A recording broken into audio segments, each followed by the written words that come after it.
Yeah, what's good, YouTube? Is that guy Mo back with another video.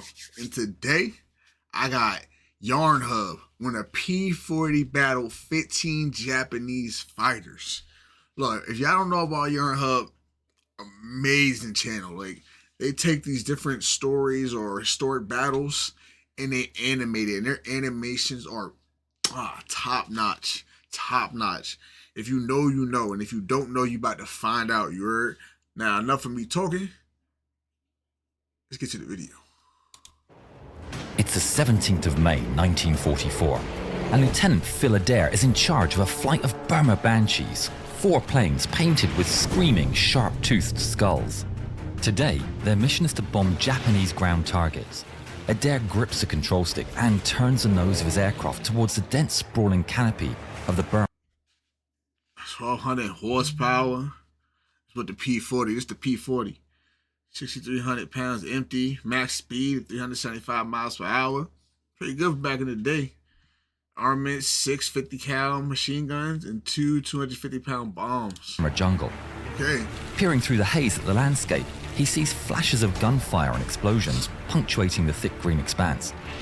American-trained Chinese forces are in a desperate battle against the Japanese army. Imagine the war back then. Drips down Adair's back as he and the other Banshees line up their attack. The less experienced pilots trail behind, with Adair leading the run. The Japanese soldiers on the ground shield their eyes from the glaring sun as they squint towards the sky. A fucking plane Above coming them, at you. the fierce skulls swoop in. Adair unleashes his deadly payload, and the bombs are on target. The ground shakes violently beneath the Japanese soldiers' feet as explosions erupt in a fiery cascade. As Adair Different type of bravery that feel them bombs hit and still wiggle on and just sit there and keep that take a different type of bravery. pulls up and his nose is pointing at around 45 degrees, he looks up and sees Japanese planes. To his side, his wingman is about to start a bombing run. Adair describes in his own words what happened next. 3 flights of zeros, there were 15 of them. They had us bracketed and had already started to peel off on us. They weren't coming after me, they were coming after my wingman and the other 2 guys, so I yelled at him. Bandits, 11 o'clock high. Adair is an experienced pilot, but his wingman, O'Connor, who Adair affectionately called Little Okie, doesn't have the benefit of Adair's experience. Lock in, I twin. called him and I said, Lock in, twin. make sure you've got your tanks and your bombs off. And turn right into the clouds to get away from the zeros. O'Connor immediately drops his bombs, but his tank is stuck. 4 enemy planes are already closing in on him. He enters a hard turn to evade the incoming Japanese fighters. Adair sees all 5 planes disappear into a cloud bank. The remaining Japanese fighters fan out and lock on to the remaining Americans. But Adair is already coming to the rescue of his wingman. He accelerates and turns into the cloud bank to follow O'Connor. You gotta go get O'Connor. But when he comes out the other side, there's no sign of Little Okie. Fuck, there you go. Adair describes the scene. When I came out into the open again, I was looking to see if I could spot any P40s, and I didn't, but I spotted a flight of 4 zeros on the other side of this open clearing, and they were heading towards me, so I headed towards them. Adair gets the leader in his sights. Wait.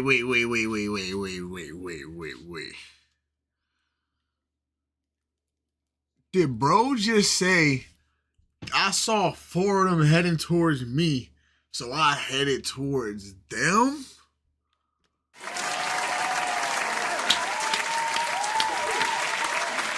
Shout out you, man. And fires. Tracers snake out towards the Japanese, but before they're in range, the Japanese fighters pull away. Adair flies into cloud to evade further pursuit, but when he emerges into clear skies once again, there are Japanese fighters still around. Another flight of 4 aircraft comes into view.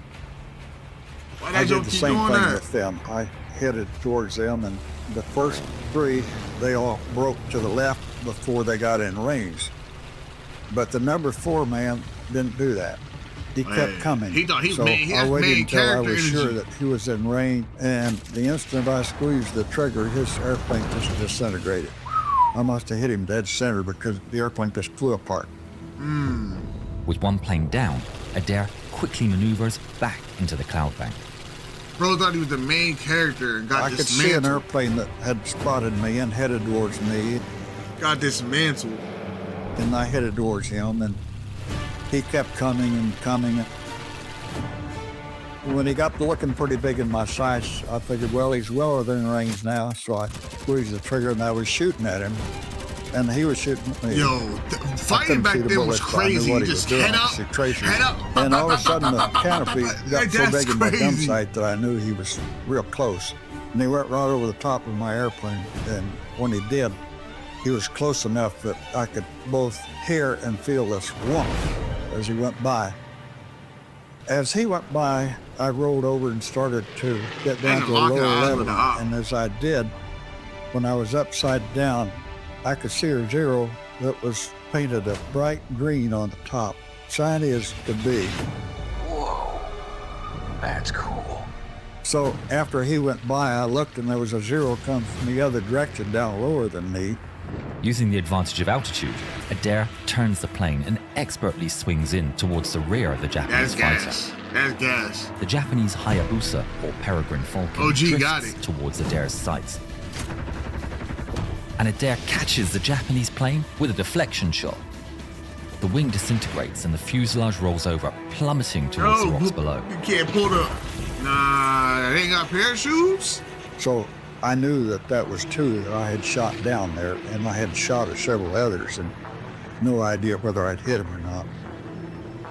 Adair is now on his It's, own. it's on at the open. least two then. At this stage, he's pretty shot up, and fuel is running low. He needs to get back to base. Turning to the north and home, he's horrified to see 5 more Japanese planes.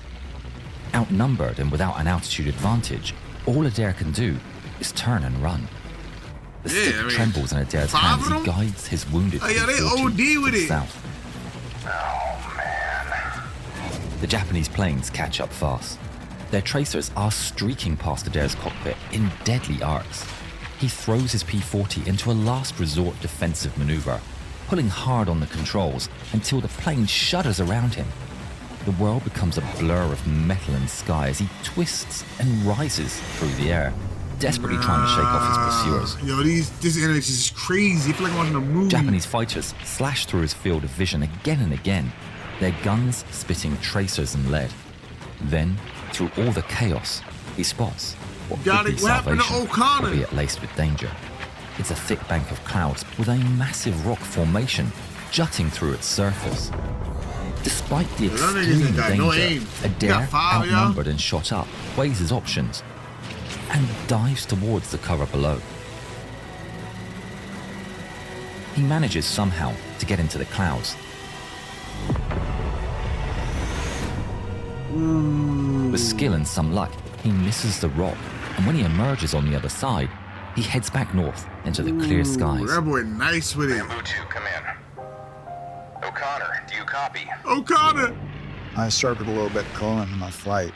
Nobody around, so I thought I had, for the first time, lost all of my flight. And I was the only one left. I didn't feel too good about this sieve. A cold numbness spreads through him as he turns his battered fighter towards Nagaguli. He scans the horizon, searching for any sign of his missing friends. Through the haze, Where's a O'Connor? familiar red-nosed P40 appears. Adair is ecstatic to see it's O'Connor limping across the sky. Adair flies up to survey O'Connor's crippled aircraft. His plane's belly tank is still attached, but the fuselage is peppered with punctures. A ragged hole gapes where a 20mm shell is torn through the canopy. Damn, bro, and been O'Connor through it though. slumps in the cockpit, blood soaking his flight suit. Oh Through no! a red mist, O'Connor sees Adair's plane and sits up and gestures at his dead instruments. But O'Connor there's no got smoke hit. coming from the engine, nor any fluid streaking the metal skin. A real They nigga right bank there. north towards Nagaguli, There's a two real survivors nigga right in an there. otherwise empty sky. The radio crackles and a weak voice breaks through the static. Bamboo Leader, this is Bamboo 3. Do you read? It's Tom Rogers. He tells Adair that he's circling above Sadia in his p40, too unsure of the state of his aircraft to attempt a landing alone. Adair looks across O'Connor's wounded plane, knowing the diversion is going to cost some precious fuel. But he can't leave a friend stranded, and the two Banshees set off towards Rogers. Banking towards Sadia, they spot Rogers' battered P40, its wings and fuselage bearing the bullet holes that mark all three aircraft. You can't leave the As bullet they in the draw man closer, behind. Adair's trained eye catches the telltale sag of Rogers' landing gear. Both of his tires are completely flat. Adair signals that he's going to lead them both into touchdown, with Oki in front as his airspeed indicator is still working, and Rogers behind as the flat tires will bring him to a quick halt. Guiding the two planes into a final approach, Adair pulls up at the last minute and circles above. He's relieved to see both of his friends land safely. Yeah. He then touches down himself. As the plane comes to a stop, Adair spots that Martinez is already down and unscathed. Rogers isn't injured either, but his plane took 123 bullet hits. Shoo! Adair jumps. Yo, how strong are these planes? 123 bullets in the book. We're still able to fly? Nah, that's crazy. 100 what?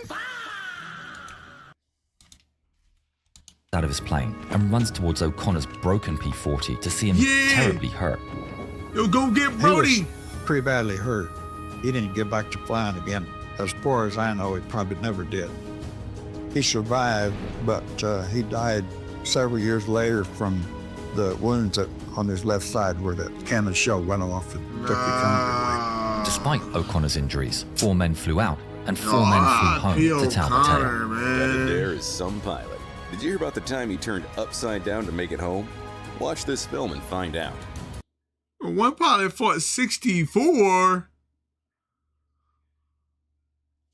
We're going to check that out one day. But that's it for this one, y'all, man. Make sure y'all like and subscribe. Thank y'all for coming through and watching what I do. Until next time, yeah.